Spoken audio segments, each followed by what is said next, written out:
this watch. Now, Dime used to be a boxer, so people like that, just all they got to do is watch and make sure don't nothing happen.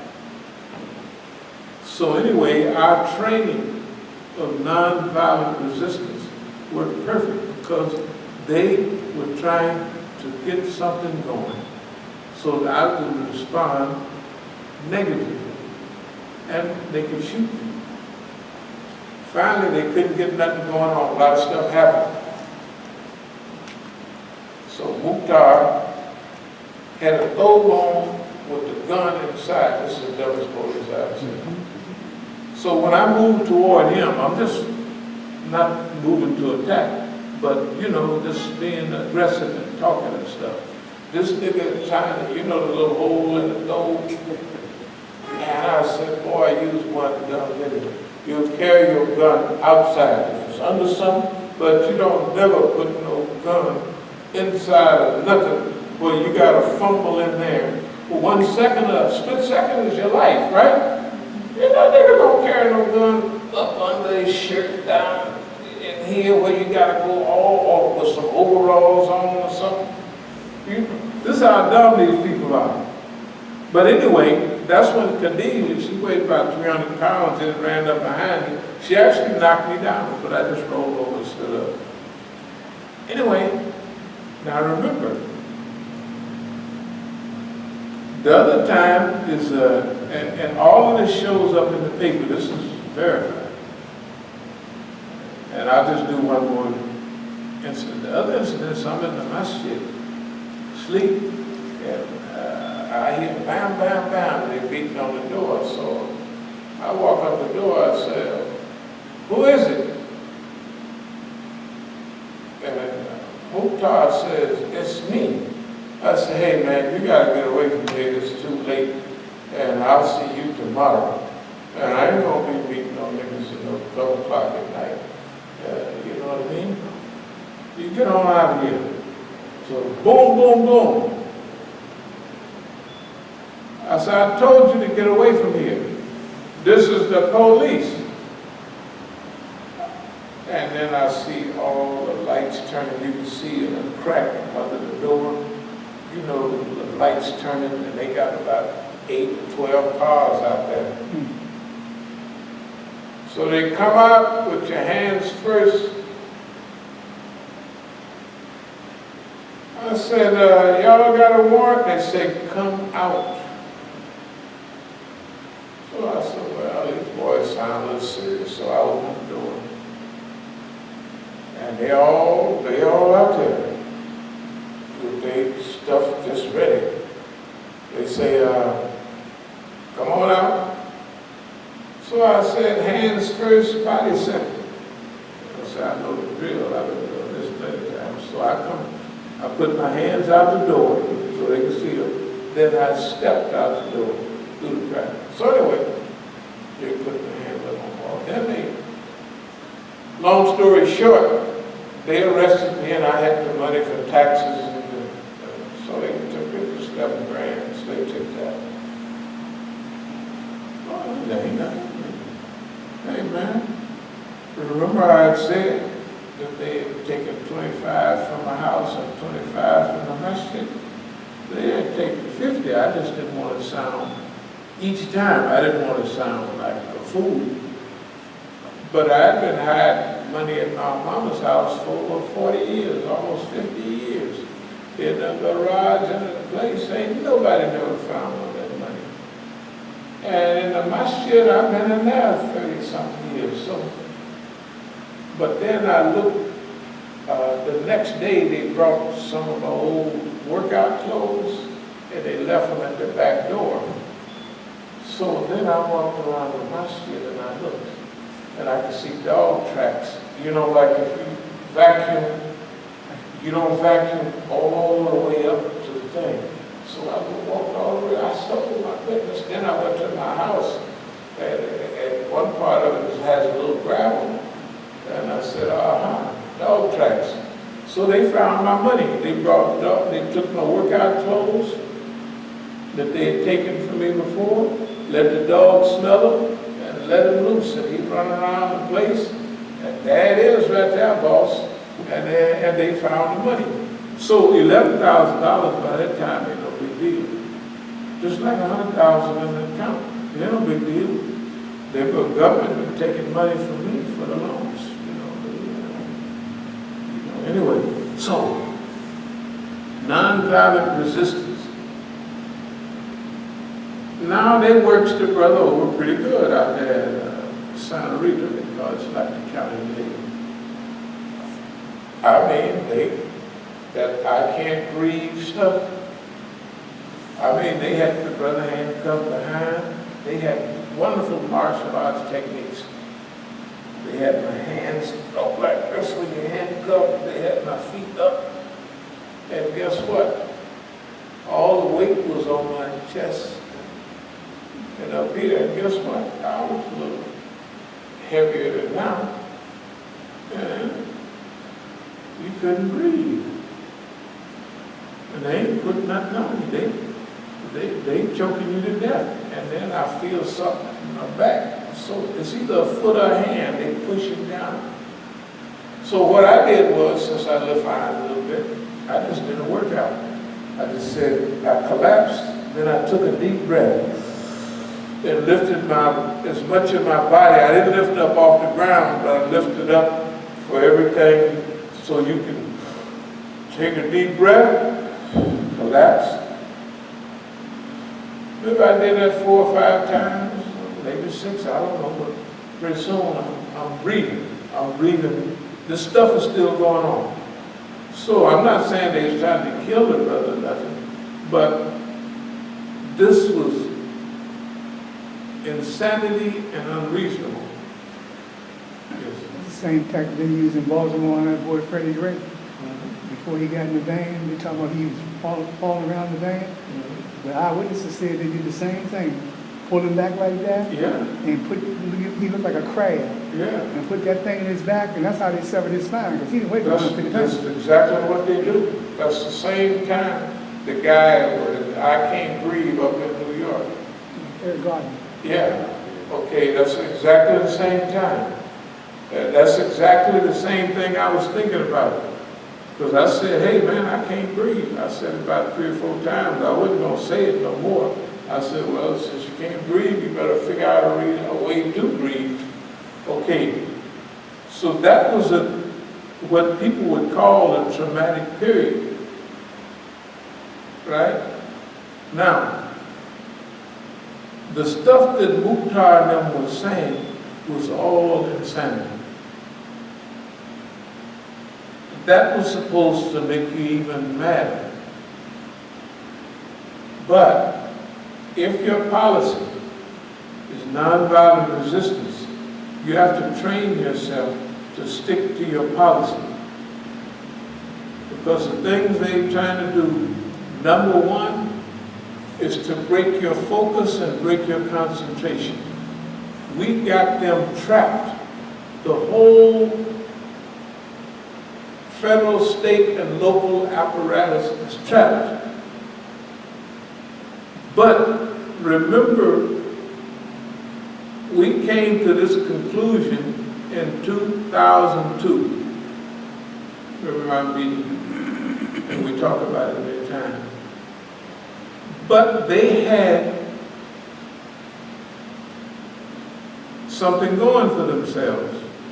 We knew what was going on, but nobody else. And if I come out to the public and tell them, everybody's a police, I mean everybody, forget about it. Everybody, which when I'm talking about California and a lot of the coons, it's everybody. All over the world. Can you imagine trying to tell people that everybody, all the good niggas been killed and put in jail, and they ain't got but 1 or 2 out here, and they done copped out.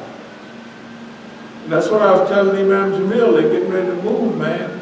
And so they got to get rid of you who you are, so that, hey, man. Anyway, that's what they did. The reason they didn't get rid of me, because I knew they was coming, and I've studied this stuff for years, and a Allah hadn't wrote my name on the disappear list. So if Allah don't write your name, they can do all kind of handkerchief waving and life waving, but if you ain't on the disappear list, you ain't going nowhere. That's what's been happening. Okay, now I'm going to try to speed up. I know this is long, but remember, this is our partner, and we got to explain to you what it is. So we're going to try to speed up a little bit. Another 2-3 hours, we'll be finished. So anyway, nonviolent resistance. So now we have to train ourselves even more now.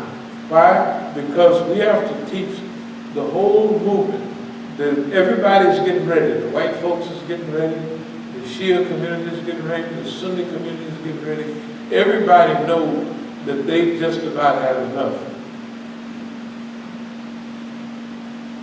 But nonviolent resistance, the program everybody is adopting, is the right thing. But nonviolent resistance with a twist that we are nonviolent resistance, but we're also implementing the solution to the program or to the problem.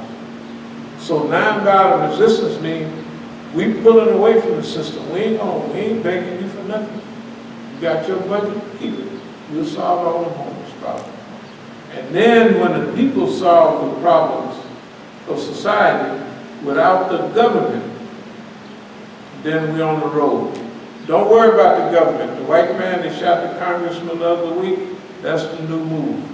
You don't have to worry. Everybody's mad at Congress and everybody, so you can pull out your congressman assault list. Yeah.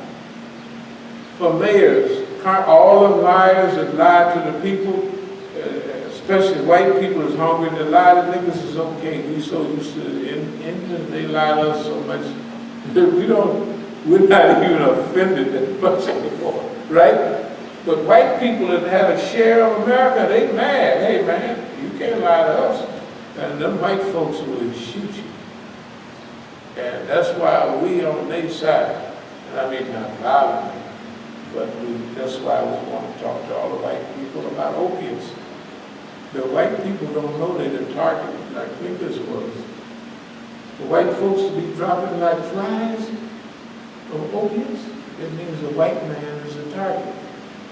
From 30 to 50, just like the black man is a target. And I've said it many times, the white man is a target because he's of no more use to America. You have no job for him, right? He's not the hero anymore. In the movies, white girls and niggas is the hero. Every white girl hero got a nigga, right? Now how do you think that white man who used to be the hero feel about that? He ain't got no job, he can't go to the movies, right? Because it's a nigga with a stupid white woman, that's what he's thinking, right? And all the kids, they're clapping. Because all the white kids and all the nigger kids now, they listen to the same type of music. My kids don't listen to stuff that I use, old blues and stuff. They turn on as Adele, as all these other mixed people, or they just Americans. They don't care nobody. The young crew, they don't care about that much about race and all that. I mean, they just, hey, this is what people do. They go to concerts. Now you say, well, you Muslims, I let them go anywhere they want to go. Don't you, old handkerchief-headed cowards, tell me a thing about the Sunnah. I don't want to hear it. And then I know them girls their daddy used to make them go to church all the time. The minute they got old enough, boy, they broke loose. Tell the truth. That's what we wanted. Because they was the wildest girls in the neighborhood. The preacher's daughter and all them girls been locked up in the house. As soon as they got a boy, they throw their hair back. He said, Julie, is that you? Yeah, that's me. Right? So if we do our kids the same way, right? Don't you listen to that till they go outside. That's why I said, knock yourself out. You know, we used to love Catholic school girls. No doubt about it. Sure. Amen. Okay, let me speed up a little bit. Non-cooperation with the system. Each double cross all together and no harm to Musa combined. Okay, all the combined forces of collaborators have not hurt us. So now, let's call everyone out. This call everyone out relates to these allies and all the other allies. And it starts with the foreign ministry in Iran. The lecture I gave at the Imam Ali Mosque in 1990, the UN ambassador at that time was Dr. Kamal Karazi. Dr. Kamal Karazi, I would say that he was kind of under Rafsanjani. I had an argument with Dr. Kamal Karazi at that meeting, and he was saying, I didn't say that back to him. This was the Imam Hussein Day program, and I was saying, Imam Hussein was good for this. Imam Hussein wasn't a pragmatist. So Rafsanjani was the president at that time. So everybody knew that I was talking about him. So Dr. Kamal Karazi was mad about it. Under Dr. Kamal Karazi was Zarif, Javad Zarif, the foreign minister to do all this stuff you see on TV the other day.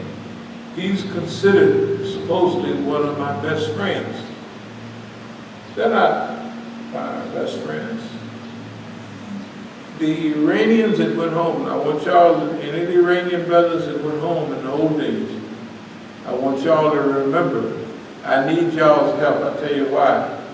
Because these boys over here that dumped the program of Imam Khomeini, they're not for the Rahbar. I have been to programs for the last 15 years. There has been no program in the Shia community on Velayat Faqih. No one at any of the conferences. They've had programs, big scholars talk about the Walayat of Imam Ali. They talk about other wilayas, but they don't talk about Velayat Faqih nowadays, functional. They talk about Imam Mahdi and all of that, but they don't talk about the Rahbar that's doing the job right now because they're against the system of Velayat Faqih. The Rahbar some years ago gave lectures on Nafuzi, Jariyan Nafuzi. That is infiltrators, kind of like saboteurs, but Jariyan means organized. The Rahbar says no snitches and tattletales is okay, they don't hurt nobody. But organized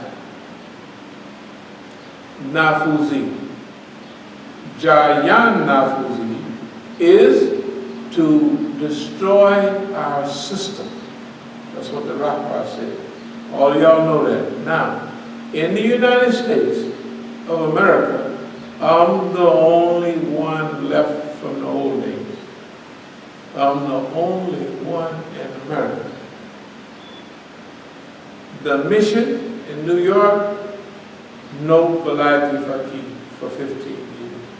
The Daftar, right downtown,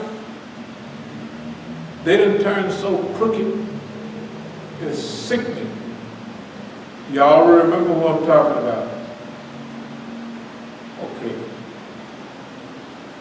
In Phoenix, on Christmas time, they had one of our professors, one of the brothers from Iran. Let's call him, think of 1986, I'll call him Abu Sarah. That means his daughter was Sarah. Remember the little girl, the brother that was divorced, but he had a daughter around 7 years old, say around 86, 87. We traveled all over together doing conferences, and he was having his little daughter with him. They sent him, he's not in Tehran, he's in Hong Kong. They sent him to Phoenix this year, last December, to tell me how bad the institution of Velayat Faqih was. All the brothers, Anjuman is not the Anjuman that fought against the Shah and supported the Islamic Republic of Iran. The Iranian institutions in the United States are all in the hands of Nafouzi, Jayan Nafouzi. Now, y'all know where y'all meet at during Salatul Jummah. Everybody meets in a certain street, cliques. So the Iranian brothers have a place, because it goes way out in the street where they meet. Now, I want y'all to meet for the next several Jummahs, as soon as y'all get wind of this. Now, I started this process in 1989 with Mahmoud Lafayette. We called his name was Mahmoud Bugatti. You remember? He was here. He worked better with African Americans than anybody in New Orleans, Lafayette, Louisiana. He worked so well, the FBI picked him up and took him back home. He was a colonel in the Pastorama. But he got hit with poison gas during the war, during the Jeppa, and he passed away some years after that. But when I was there in 1989, we spent time together. And I asked him that I want to talk to the security forces in Iran, which I did. Now, he passed away, but his son would remember, and I know his wife would remember. This was his son, Reza, was later on, and he's a pretty good fellow. Now he should be about 40 years old now. But ask him if he remembers me and his father spending time together, and security, he wouldn't know they was, but that's what they were. I was telling them then about the situation in the United States, who people are, where they're coming from, and they took all the information down. Now, I want you to get with them, or get with yourself and form an Imam Musa support network, because these boys here, all that support network, hey man, everybody on here except Yaqub Zaki and Dr. Kaleem Siddiqui have moved directly to break the back of poor Imam Musa, and they haven't been successful. The Daftaris down there, it's so sad that you just would have to be here. They are so crooked and so pro-Western. Now I'm going to mention the names for you. Remember our brothers in the old days. I was with the Daftar a couple of years ago. And first of all, we're supposed to be dealing with a resistance economy. One of the big shots down there is telling me, oh, I just talked to your friend. He's talking about Javad Zarif. Now, Javad is the foreign minister, and every program that I put together, don't nobody want to help it out. For the last 20 years, something was going awfully wrong. But they're telling me about the economy. And they're talking like it's Iran's fault that the economy is the way it is. Just because it's the best in the region, that's all right. With all those sanctions, it's the safest, nicest place in that part of the world, right? So, one of our brothers that was in Berkeley, I'm just going to mention his last name so y'all know. Natalie. Berkeley guy, you know, our brother. He tells me in the doctor, something is wrong with him. That's one of your old friends. He just love him, good brother. Well, he's gone bad. I said, he's gone bad? What did he do? Come with nothing? He said, no, he's with Ahmadinejad. He's one of the ministers in his cabinet. I said, so what? He said, well, if he's with Ahmadinejad, it means that he kind of supports his policy. I said, so what? See, these buttholes have committed serious crime. Let me explain the crime. First of all, without subversion at all, revolutionaries normally devour their children. During the revolution, during the fight in the bush, like ANC, everybody, they're good brothers. After that, the bums take over and they begin to oppress the very people they fought with. Okay. Now the Daftar brothers have made a serious mistake. The first mistake is that they don't allow the freedoms of their brothers that they want. They're like Islam. If you agree with them, you can be on any platform, anything, right?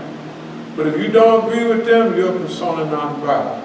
So they don't follow the Sunnah because the Sunnah said differences among my ummah is a rahmah. I don't know if they remember that. It's a difference of opinion are fine. But there's a process to work through differences of opinion. They don't go like that. They do the old cliquism. That means this clique has a position and a point they're trying to reach. And if you don't go for that, you're not any good. That's the way they look at me now. The Daftaris. Now you got to remember. Y'all remember the work? That was a several year period or more, over a decade, where we spent the majority of our time on the road around the country. No salary, no nothing. Sleeping in cars, sleeping on the side of the road, on the move, program to program, all over the United States, right? What they mean to say is, if you have a little difference of opinion, like say you want to be a Democrat instead of a Republican, that means that you're like, you're not part of the team anymore.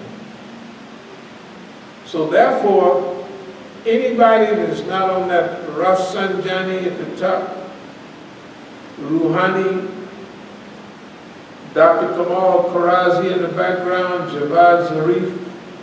And the last time I was at the UN, I was sitting near the elevator.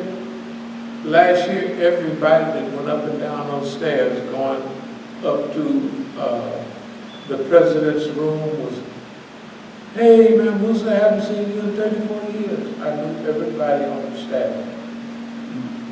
Then this policy changing stuff been happening for the last 20 years. See, here we say our and we, but our policy has been linked to Velayat Faqih from the very beginning. We're independent, totally independent, but we know where to lend our support in the movement. So they feel that if you don't follow their foreign ministry, mainly bootlicking policy, butt kissing policy, then you're not on the team. And what's so deadly about it? All the brothers from the old days in the Daftar, they agreed with it. Not one of the brothers in the Daftar, none of the brothers in the mission, none of the brothers and it's so sickening. None of everybody in Anjuman is in it, and then the new group, the Muslim Congress, which I have found and spent more time getting off the ground than anybody in the United States. Last time I spoke at Muslim Congress, I speak this year after this talk, they got me speaking on the platform with the little white woman from Cold Peak, Medea Benjamin, whatever her name is. And then, when I give them a spiel on Saudi Arabia, because she done wrote a little book on it, they asked her, the so-called revolutionaries, do you agree with what Imam Musa said? How in the hell, you look at Press TV, you look at all the crew, I'm talking about, is saturated, every English-speaking apparatus. Press TV, you see her every day, right? Marzia Hashemi, she took Shahada in our masjid in Denver in 1982, but she also had some writings in Crescent in 1983. How did that all happen? The stuff they did last year when I was in Iran, which may be the last time unless y'all fix it up, the policy and the low-down stuff that they have been doing in keeping me incognito for the last 10 years in Iran. So I don't mix with the public, so none of that unity and all of that rubs off. They have built up a whole new cadre of information people, and I'm not one of them. You look at, they got white folks on Press TV, right? They got all of these people, and not only Press TV, RT, they took me off of that too, I'll get to that later. What's going on here? Anjuman now is as bad as ISNA is. They're running around making friends with ISNA and cutting me off all the time. And guess what? Your dear Muhammad Al-Asi, he done tried to cut my throat so many times that it's been unbelievable. But they sissies, they don't know how to, a nigga that grows up in our line of business can beat these girly-fied people with blindfolds on. They don't know where you're coming from. And they sissies, they polices went to school. That's all of them went to school. It ain't nothing, they don't have no experience. The experience they have is police experience. And the police tell them our system always works. Their system always do work if the nigga cooperate. Right? The system works if they arrest you for a big drug